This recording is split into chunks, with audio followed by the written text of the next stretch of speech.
want to read from 36 Psalm 36, verses 5 through 10.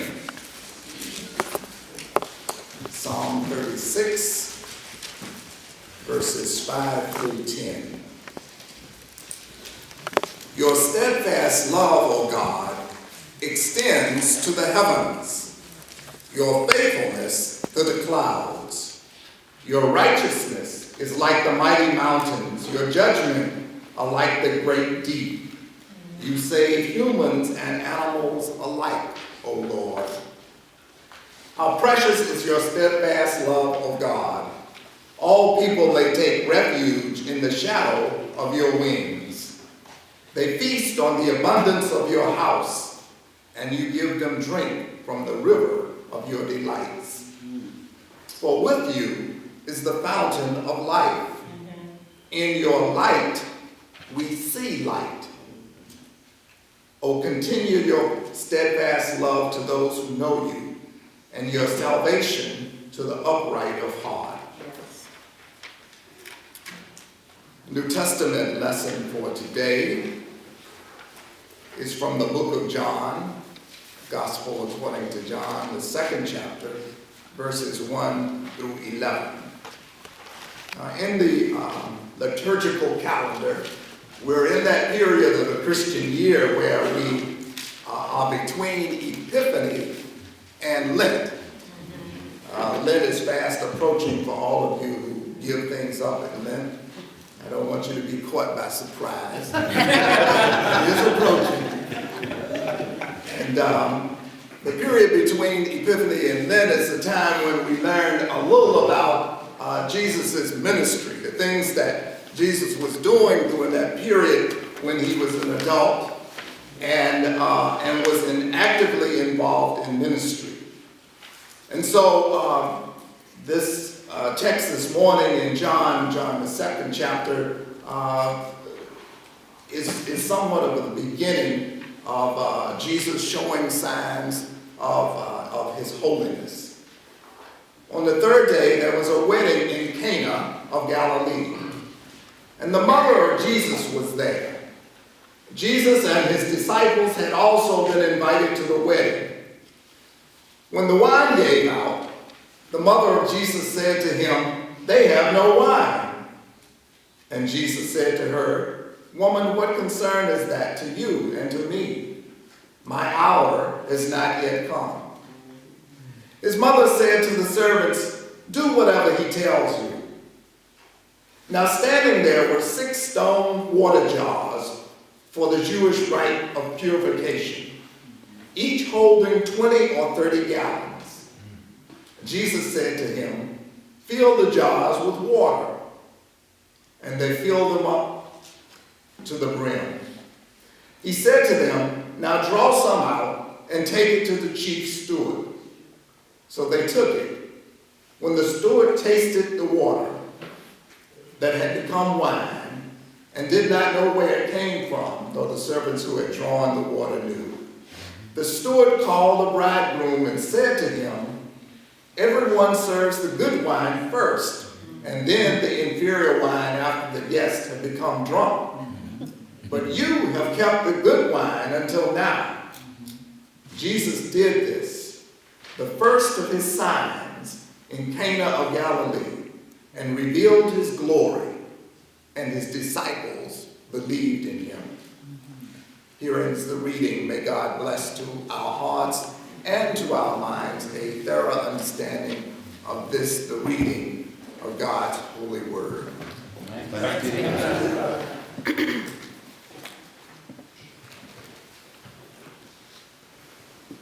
On a fall Sunday, about 5 years ago, the Malibu Presbyterian Church was completely destroyed by a fast-moving California wildfire. The loss was widely reported in the news and on television, and the church quickly became kind of a symbol of the power and the ferociousness of these all-consuming brush fires. Clearly, the fires were an equal opportunity employer. Nothing was safe, nothing was sacred. It's hard for people who live east of the Mississippi to relate to the overwhelming nature of these fires. Wildfires can be bad wherever they occur. But as it turns out, Southern California wildfires are especially dangerous because unique conditions in that region give them absolute awesome potential. The hills you see are filled with brushy undergrowth that in dry conditions serves as the perfect fuel for feeding the fires. And then there are the Santa Ana winds. Right. Harmless sounding winds, but in reality winds that are almost hurricane force and strength. And this combination of dry foliage and 80-mile-an-hour winds makes for a highly volatile and virtually uncontrollable fire once it starts. An all-consuming fire, if you will. Now, 5 years ago when this fire occurred, Presbyterians from all over the country rallied to support Malibu Presbyterian Church, as well as other victims of those brush fires. In much the same way, incidentally, as our church has rallied to support the victims of other catastrophes as well. Events like Katrina, the Haitian earthquake, and Hurricane Sandy. We, you see, are a compassionate people, and our response at these times always demonstrates how compassionate we truly are. There are only a few images of sheer power of nature that can rival fire. There's the power of water and the flood, and there's the power of the wind, both strong, and the power of the wind, and they're both very strong images. But when you think about it, there is practically no rival on earth for the impact of fire. Fire is special. Water damages, but fire consumes. Winds bend and even break, but fire utterly destroys. There are few rivals in the world to the power and the force of fire. And the Bible makes frequent use of this imagery. Moses and the burning bush, Sodom and Gomorrah, Shadrach, Meshach, Abednego, and the fiery furnace. Yes. Pentecost with its tongues of fire, just to name a few. It's not difficult to understand how fire, awesome, all-consuming, irrepressible fire is often used to portray the nature and power of God. Nothing can adequately portray the nature and power of God, but fire certainly provides a good starting point or a good estimate. In the New Testament, the letter of Hebrews, chapter 12, verses 28 and 29, we find these words. And here I'm using the New Living Translation. Since we are receiving a kingdom that cannot be destroyed, let us be thankful and please God by worshiping God with holy fear and awe. For our God is a consuming fire. What a magnificent image.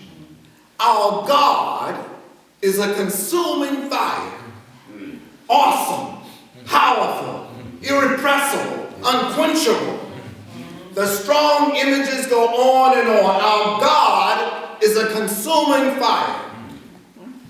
And that's what I'd like to talk to you a little about this morning, about our God and our faith that are like a consuming fire. Westwood Presbyterian Church, you and other African American Presbyterian congregations are the recipients of over 200 years of Black Presbyterian heritage. 200 years of Black Presbyterianism. 200 years in which African Americans have been officially recognized and have formally participated in this denomination. Now, in this day of instantaneous everything, of microwavable meals, of text messaging, of overnight deliveries practically anywhere in the world, in this day of instantaneous everything, 200 years sounds like a long time. But honestly, it's not. 200 years is about 5 generations, the time of our great-great-great-grandparents. And when you think about it, that's not really so long ago. 200 years ago, in 1807, the first Black Presbyterian church was founded in Philadelphia, Pennsylvania. 1807 is almost 60 years before the adoption of the 13th Amendment of the Constitution. And we all know about that, at least all of you who have seen the movie Lincoln. The amendment abolishing and prohibiting slavery in the United States. That means that the first Black Presbyterian church in the United States was founded nearly 60 years before slavery was abolished. Now, history tells us that at the time, Philadelphia had a population of just under 50,000 people, including, we are told, 5,000 free blacks and 30 slaves. Most of Philadelphia's black citizens lived in a small enclave in the south end of the city, and that's where First African Presbyterian Church was founded. It's conceivable that some of the founding members of the church could have been slaves. Consider the irony of that possibility. The first Black Presbyterian church in the United States might have been founded by members who were slaves. Why is that ironic? It's ironic because it's hard to imagine slaves being attracted to and trusting in the faith of their masters. In their faith, slave masters prayed to the God their father. But it would have been hard for the slave who was considered less than human to conceive of the master's God as the slave's father. They certainly weren't ever allowed to feel as if they were part of the family. In their faith, slave owners learned about mercy and kindness. But it would have been hard for slaves living under the burden of forced servitude to see how mercy and kindness could be byproducts of faith. There certainly was very little mercy and kindness in their lives. In their faith, slave masters worshiped and praised a God of justice and righteousness. But it would have been difficult for slaves to see evidence of justice and righteousness in their situation. It's ironic to think of slaves adopting the faith of their masters, because from a logical point of view, it didn't make much sense. It just didn't.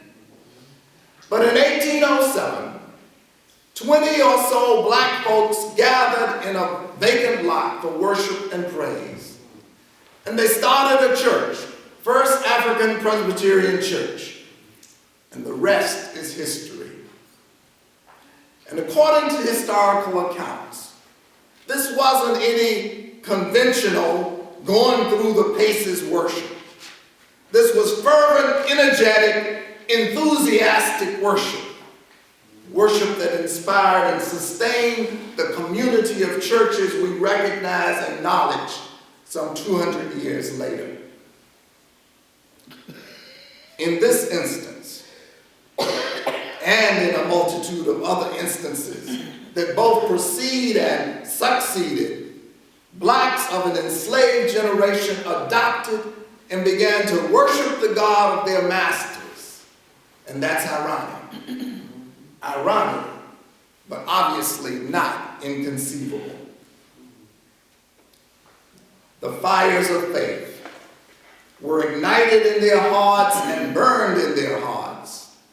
And the love of God in Christ Jesus singed their souls.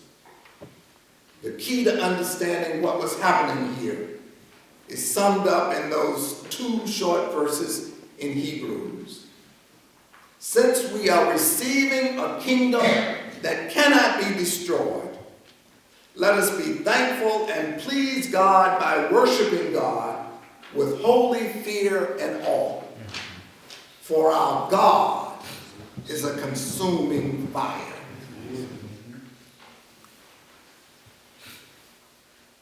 Now, don't make the mistake of dismissing this remarkable irony as a quirk or some one-time event of history.